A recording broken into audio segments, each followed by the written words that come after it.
જેવી વિચારધારા વાળા લોકો વર્ષો પહેલા કરી ચૂક્યા હોત તો આ ન થાત. શાદી કરો, 2 વીઘા વેચો, 15 લાખનો ખર્ચો કરો, 3 વીઘા વેચો, ખતના કરો, 20 મણ પકાવો, અને આ ફાલતુ ખર્ચની અંદર આજે આ જમીનો જે છે અમારી પાસેથી ગઈ છે. પરિસ્થિતિ તો એ આવી ગઈ છે કે આજે અમારી પાસે 200-500 ગજ મકાન બનાવવા માટેની જમીનના પણ ફાફા થઈ ગયા છે. અને હકીકત છે, અને સ્વીકારવું પડશે. હું મુસ્લિમ સમાજના લોકોને રિક્વેસ્ટ કરું છું, આજીજી કરું છું, વિનંતી કરું છું, બહાર આવો, કુરિવાજોમાંથી બહાર આવો, ખોટી દેખાદેખીમાંથી બહાર આવો. રૂપિયાવાળા લોકો એ પોતાના 1-2 દિવસની ફાલુદીથી તમારા ગરીબ લોકોના કાયમી રીત રિવાજ એ તમને ઘર કરી બેસે છે. તમે એ વ્યક્તિઓ છો કે જેની આમદની મહિનાની એક વ્યક્તિની 15 થી 20 હજાર છે. ખારા કુવા અને જીઆઈડીસી ની નોકરી કરનારાઓ તમારી 8 મહિનાની સીઝન છે, 12 મહિના પેટ તમારું ભૂખથી તલ પડે છે. ત્યારે આવી ખોટી ખર્ચથી તમારું આવનાર સમય અને તમારા બાળકોનો આવનાર સમય બરબાદ થાય છે.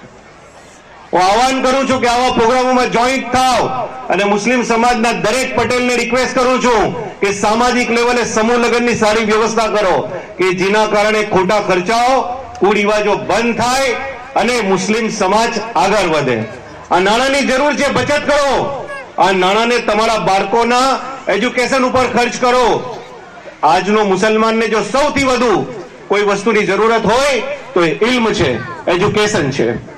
અને તમારો બાળક, મુસ્લિમ સમાજના બાળકો એ શિક્ષિત થશે, એજ્યુકેટેડ થશે તો ઇન્શાઅલ્લાહ તાલા રહેમાન એ ક્યારેક કોઈના મોહતાજ નહીં થાય. અલીગઢ મુસ્લિમ યુનિવર્સિટીના સ્થાપક સર સૈયદ અલી અહેમદ એ એમ કીધું છે કે જે ઇલ્મ નથી જેની પાસે, એ વ્યક્તિની જિંદગી મુફલીસી ભરી રહેશે. અને હકીકત રહેશે, આ જે વ્યક્તિ પાસે શિક્ષણ નહીં હોય એ કાયમી ગરીબ રહેશે, એ હકીકત છે.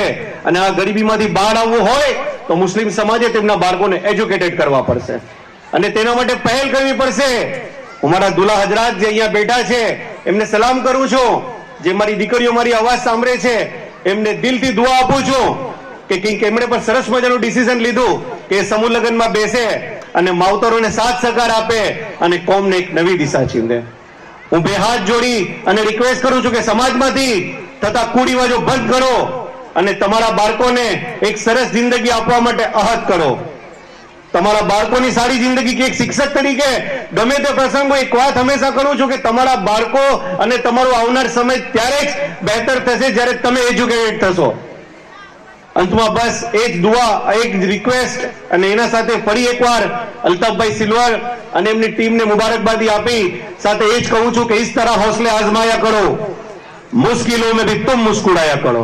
આખી વાતનો 4 લીટીમાં નિચોડ આપું છું કે ઇસ તરહ હૌસલે આઝમાયા કરો, मुश्किलों में भी तुम मुस्कुराया करो, 2 निवाले भले कम खाया करो, अपने बच्चों को लेकिन पढ़ाया करो. अल्लाह हाफिज.